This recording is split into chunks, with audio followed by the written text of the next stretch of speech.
little bit about Paulo Caroli. Paulo Caroli is the author of the bestseller called Leanception, How to Align People and Build the Right Product. I particularly recommend the book, which shares the secret behind the success of the Silicon Valley lean startup movement.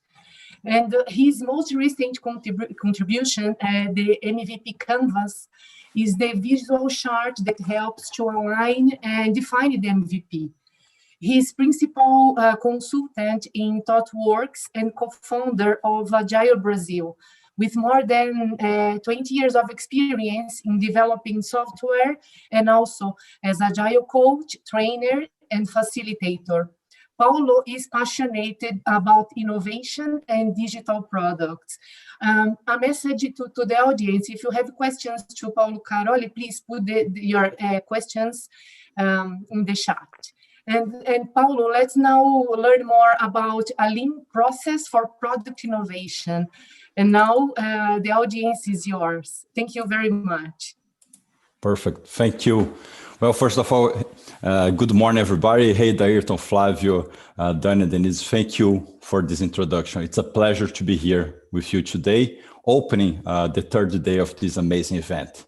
So let's have this conversation now about a lean process for product innovation. I want to start by telling a story. It's the story from Alice in Wonderland. So basically the conversation between Alice and the cat. Alice asked the cat, would you tell me, please, which way I ought to go from here? The cat replies, that depends a good deal on where you want to get to. I don't much care, says Alice. Then the cat, then it doesn't matter which way you go. That's the main message from the author of the book, Alice in Wonderland. If you don't know where you're going, any road can take you there. So this is my point. Don't be like Alice in Wonderland. If you're building a product, if you want to reach success, you got to know where you are going to go to. So you must know a vision. You must know where you want to reach.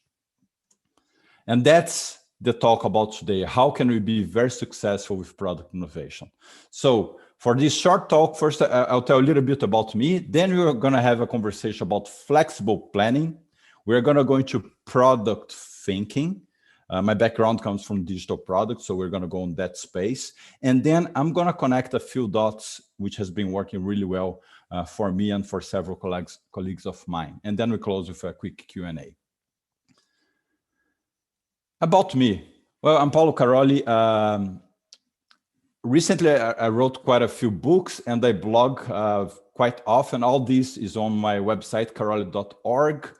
I'm an author, a keynote speaker, but I love being on clients, help them build really amazing, successful digital products. I do this through ThoughtWorks, the company I work for. So that's the summary of my life, what I have been doing on the past 20 years. I'll tell you a little bit more about myself as we go on the presentation. So I want to tell you what do I mean by flexible planning. In order to do this, I'll cover those 4 topics: the vision, strategy, OKR, objectives and key results, and a little bit about Scrum. First, the vision. What is the vision? The vision is the ultimate goal. It is a long-term thinking. You must describe it as a clear and concise statement that everyone understands and adhere to it with passion. It's important to have passion. So the vision is like that really tall mountain. It's like the Everest. I want to get to the top of the Everest. I don't know exactly how I'm going to get there, but I have that long-term vision. I want to get there, that very top. I'm going to give you a few examples of vision statements, very powerful vision statement. It is important that you, on your business or maybe on your product, you have a strong vision statement. This one, for example, our vision is to create a better everyday life for many people. Guess who it's from? That's IKEA. Another one, to accelerate the world's transition to sustainable energy. Tesla. One more, empower people through great software, anytime, any place, and on any device. Microsoft. So it is very important to have a strong vision. I bet you already have one. If you don't have, get along with the team. Maybe it's the product vision and write down that very strong vision statement. Then this is the question. You got the vision and now what? Well, now it's just about building it, it's quite a bit of work. We all know this, right? So now we're talking about strategy. What is strategy? Strategy is the path to make the vision happen. Simple as that, right? So when I think about strategy in our digital product world, a lot of names come to mind. Waterfall, Agile, Lean, Design Thinking, Lean Startup, Dual Track, OKR, Pace Layers, Job to be done, the Three Horizon, Lean Inception, Design Sprint, Double Diamond, MVP, among several others. So there is a lot of names there. There's a lot of dots. And to be honest, you might get a little overwhelmed about all this information. So on this talk, I want to connect a few of those dots that have been working really well. So let's connect a few of those dots. The first one I want to bring, which by the way, I won't get in detail of any of those topics because there are so many presentations, amazing books on every single one of those. So on this talk, I want to make the connections. I want to help you understand how to connect those things. So first, OKR. Before going there, I want you to pay attention to this message. This comes from Jeff Bezos from Amazon. Look how amazing it is. Be stubborn on vision, but flexible. I would say very flexible on details. And I totally agree with this statement. So the way I think about it, there are two ways to go, and they have been on both worlds, right? My career started non-agile, transition to agile, and lean startup, and I became like very flexible. I even went into yoga to become even more flexible. So one way is like you look at the group, like your team that's building something. It's like they're following a plan. It's like a train wreck. You know where you want to get. Then there is a train wreck and you got to follow it. You follow a plan. That's it. You know, maybe it's a powerful wreck or like several train wrecks, whatever it is, but you're following a plan. So you spend a lot of time trying to understand, be very precise, and we are going to follow that plan. Another way to go about it, and I know that for some people it used to be more uncomfortable. Now we're getting very comfortable with that. It's more like we're following a trail. And I even prefer this, like even this image, because usually on a trail, you're not going by yourself. It's a small group of people with a common vision. Maybe, hey, we want to get to the top of Everest. Let's go there. But maybe, or the top of another mountain that no one have been there before. So you're going to follow a trail. Maybe the trail is not very clear. Maybe there is no trail and you're creating the trail and following it. So you need to learn and adapt because the environment changed, the conditions change, the learning you get from the trail will provide you feedback so you decide what are the next steps.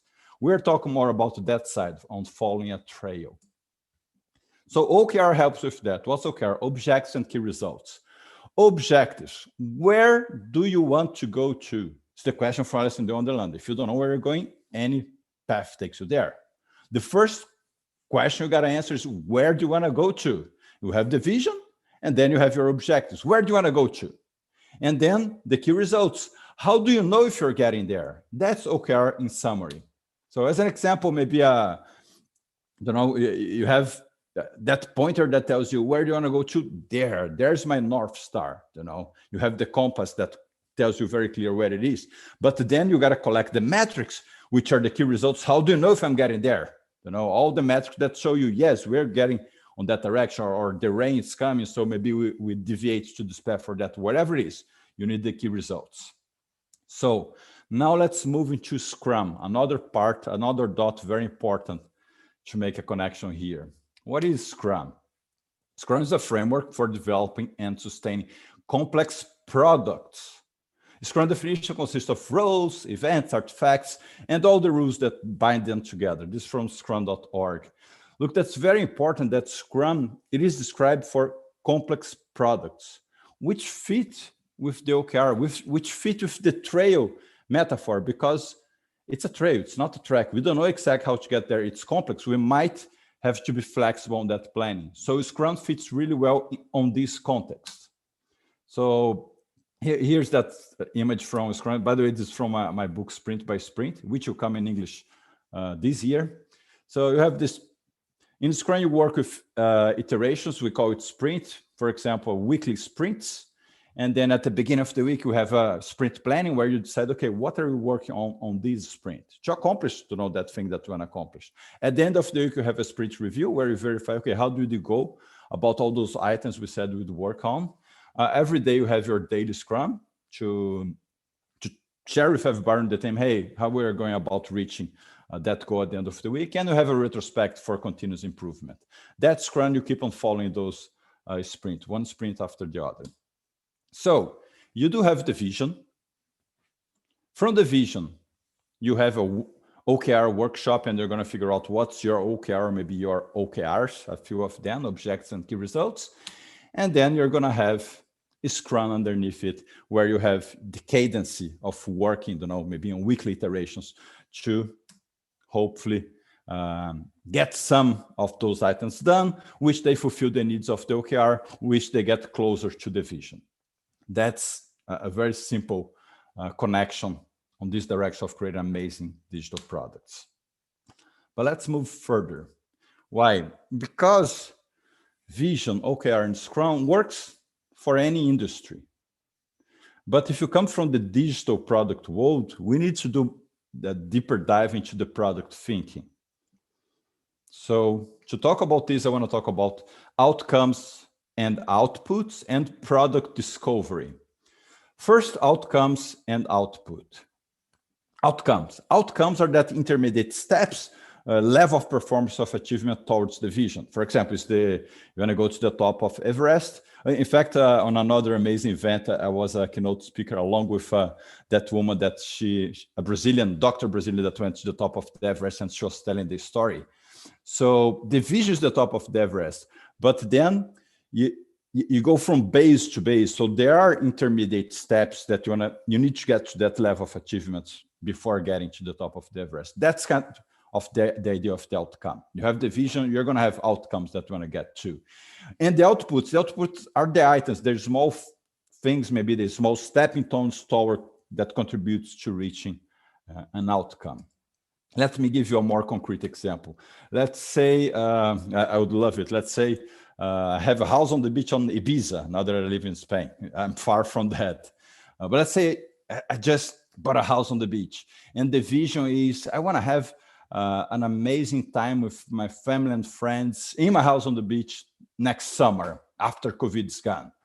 So that's the vision. Maybe one outcome is like, by the way, I live in the south of Brazil for several years. I love doing barbecue and inviting the friends. Maybe one outcome is like to have a barbecue area where I can host barbecues. And another one's like to have a swimming pool area where I can host a swimming pool party. So that's the outcome, the intermediate steps towards the vision. So completed this amazing experience on the house on the beach. What are the outputs? The outputs are the items that contribute to the outcome. But if you only look to the output, you don't know what you're building, are only the bricks. Sometimes we get into this, like on the Scrum teams, we're building bricks, but like, hey, for what? For what end? So we need to understand what's the outcome and the output. But it is important to work on those small items. Usually on Scrum, we're talking about user stories, the small items on the backlog. Backlog is the work that got to be done for that sprint or for that product or thing that you're creating. So that's output and outcome, both important, but we need to know where we're getting to. What Praxi told me, this consultancy is amazing because you go to so many clients and a lot of people are using Scrum and using OKR. And on the digital world, this is not a simple step where you have the amazing OKRs. We're all aligned on the OKR for the team, for that area. And then you go Scrum team, go rocket. It's not as easy like that. So this is a big step, especially for digital products. So we need something else. That's where product discovery come into place. Product discovery. Product discovery is a process with many methods and activities that product teams follow to figure out which features a product to build. Here we're figuring out, are we building the right product? That's what we want to know. Are we building product that the customers love? Marty Kagan writes a lot about product discovery, like his book Inspired, his blog, the new book Empowered is all about, Empowered now is about the leadership for product teams. This area, it's amazing, like we neglect it, like we didn't talk about this 20 years ago, 15 years ago. Now it's very common ground. So what happens now, you don't jump from objectives to delivery, where you have your Scrum team there, objectives where you align on the cars. We need something, it's not even on the middle. We need discovery. Okay? And it's not a phase because it is continuing. We need discovery, we need delivery, we need objectives, always. So now you're getting, I don't know, I hope you're getting a little more clear about the points I'm getting to. And it's a simple image. Now I need to connect a few more important dots. Okay, now let's talk about Lean Startup, experiments and MVP, and Leanception. And by the way, I did live in Silicon Valley for quite a few years, almost a decade. And there I got this experience with startups. And I was there in the beginning of the Lean Startup movement. A lot of this experience come from those years I lived there and the like I had for, we gotta do something better, you know, from the startup world. And then from there, I worked for a lot of large corporations. And nowadays, the large corporations want to be lean as a startup. And we all need to move really fast as startups do. So Lean Startup. Lean Startup provides a scientific approach, the build, measure, learn feedback loop to creating and managing startups and get a desired product again to customer hands faster. Products that customers love, but the key points here, faster. Let's move faster. We used to be very slow. And the scientific method, always the scientific method is a sort of PDCA, plan, do, check, act. Here, Eric Ries described it very clearly. It's the build, measure, learn. Very clear for product development, because we're talking about products here. Build, measure, learn, feedback loop. A lot of build, measure, learns loops. So in fact, this is the image from the book Leanception, because Leanception is central idea of align people to decide what is the MVP. So this image is from the book and also on Eric Ries' book. There's the idea, let's build the minimum necessary to figure out if you're going a good path. And then you get the data and you get the learning and you keep going on this cycle. I want to bring us two examples from Lean Startup, from the Silicon Valley stories that I heard while I was living there. First one is Zappos, which by the way, Zappos comes from Zappos.com, comes from the word zapatos, which is shoes in Spanish. So Tony had this idea and he wants to prove it was a good idea. So he liked tennis shoes. He used to buy tennis shoes on catalog. And whenever he would not find on the local stores, by the way, I used to live close to him in San Francisco. There are a lot of shoe stores there, but sometimes you don't find them. He would get it on catalog and have to call and it would come by mail. Then he decided, what if I create a website where people can buy tennis shoes instead of a catalog? Then he created Zappos.com. Very simple. What did he do? He went down his building. There was a large shoe store on Union Square. He took pictures of a few shoes and put on the website the images, the price, and the only thing he had would be a very simple checkout. And like, do you want this? Pay it for it now. And then he would receive the information. He would go down to the store, buy the shoes, and ship to that person. With that very simple product, he created Zappos.com and proved an amazing business, which is sold by a lot of money later. Another example I want to bring is Dropbox. Dropbox was a different story. Drew was having a hard time trying to explain everybody this idea. Was too advanced at the time, file sharing automatically, no one would see, and like, boom, amazing Dropbox as we know today. Very hard to explain when he started. So what he did, he created a very simple video on his computer on how it was supposed to work. So it was not even the product, only a video he made on his computer, like moving files around to show the concept. And with that video, he put on the website, getdropbox.com, and a subscription list. People would put their email, hey, are you interested? I will tell you when it's ready. With that, he got the interest from Y Combinator and started this amazing enterprise. Okay, let's talk now about experiments and MVP. What is the point? Experiment is a test, a trial, validation procedure, an act of investigation for the purpose of learning and discovering something. I know about an idea and if that's the principal supposition, it's an experiment. What I'm calling an experiment, why I'm bringing this? What Drew did with Dropbox was an experiment. He didn't share the product, he shared an experiment, a video, a test, a trial, a validation procedure to verify if people were interested. Which is different from Zappos. Zappos was a minimum viable product, was the simplest version of that product that can be made available, could be made available to the users to validate a business idea. They're very similar experience in MVP, but there is a little difference there. Which, by the way, on Eric Ries's first book, Lean Startup, he would give the examples, build, measure, learn cycle. Sometimes we're more experienced, sometimes we're more MVP. He would always use the word MVP. On his second book, The Startup Way, he started making that distinction. And I like that distinction a little bit. You understand why in a few seconds. And here it is. Experiment. What is it? We have a lot of try ideas. We're going to run a lot of those fast feedback loop.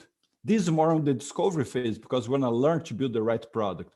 When we are talking about delivery, and I told you I work for ThoughtWorks, a software consultancy company, we build a lot of digital products. That's why I'm the creator of Leanception. Why? I was interested closer to delivery. Now that there is some learning, there was a discovery, like you have this engineering team that has to build it. So we kind of know the right thing. So the idea is more concrete now. It's not about a lot of experiments, but we need to align the group of people who, the business people, probably the people that was involved created the OKR, the discovery people, who are that product people and designers that decide what's the right product and the right features to do, and the engineers, the ones running on the Scrum teams, the ones that will be building the bricks, that will be connecting output to outcome, along together in a workshop to figure out what is the MVP, what is that first step, what is the example of Zappos, how do we start here? What's the simplest version of the product? So Leanception makes this connection from discovery to delivery. Okay, let's talk a little bit about Leanception. So Leanception, it is a collaborative workshop that helps a group of people, typically an agile team, a squad, or a product team, understand, align, and plan the build of a lean product. Why a lean product? We're going to have the product vision, the top of the mountain, but we're going to talk about how do we get to the first base and how do we verify if we're good in a good direction. That's the concept of MVP. I like to share these pictures. Well, we are in COVID days, but like used to be presential. Now we do it remotely nicely. The thing is, if you look at the image, it's a lot of people. Why? Business, discovery people, product people, designers, and engineers. We come together in this collaborative workshop. So here's a sample agenda. You start with a kickoff. Why we're here together with Leanception. We share a lot of data from the discovery. And then we're going to write what's the product vision, what it is, what it's not, does not do. And the second day, it's about, let's share the information we have about the persona, especially from the discovery phase, from discovery, which is continuous, not a phase anymore. We have a lot of information from the persona, their needs, how they live, how did they answer the questions, how did they respond to the experiments we had. Then the journeys, we're going to show the journeys we know about these users. And we're going to have a brainstorm of the features, to fulfill the needs of the personas, the needs of the business, to help improve their journeys. And we're going to have a review looking from those three perspectives, the business, from OKR perspective, the objectives, perspective of the designers, people that know what users love, and perspective of the engineers, people that will make feasible features for the users. So look at those three perspectives for every single one of those feature ideas. A lot of features. We're not talking about MVP. Then we go and look at the journeys again and verify how do we improve the user's life with the idea of these features, where we'll build things that they love. And then we go to the sequencer where we make the strategic decisions, which order should go, where is that first base towards that mountain.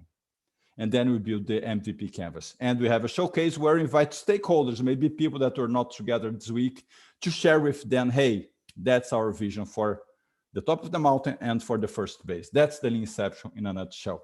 What happens in a Leanception? The world don't start in a Leanception. I showed you several times. So here's it's an image that I hope is a little more clear. Here I want to bring the reality of the organizations to that simple image. Usually there's a lot of business requests. So don't take a business request and take straight to Leanception. Bring it to discovery. Let people discover about it, run experiments, and better validate that business request. Then you have like validated experiment, as a result of several build, measure, learn cycle on experiments, on discovery.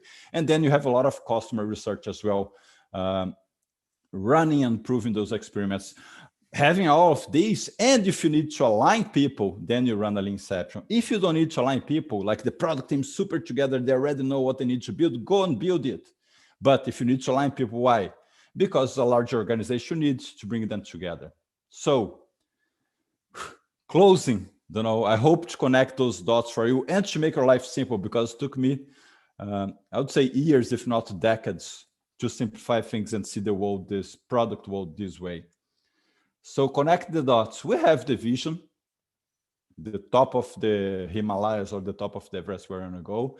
Then we're going to have discovery, continuous discovery, where we're going to get better informed decision on how do we get there, what are the outcomes we should be pursuing, what are the bases that we are pursuing, and even figure out and decide what's the next phase. For this, we use a lot of Lean Startup, but for experiments, for learning, not for building, not for delivery. And if you need to align business people, the product people, and the engineers, you bring them together on a leanception where you're going to align people about building the right product with a lean mindset, creating the MVP.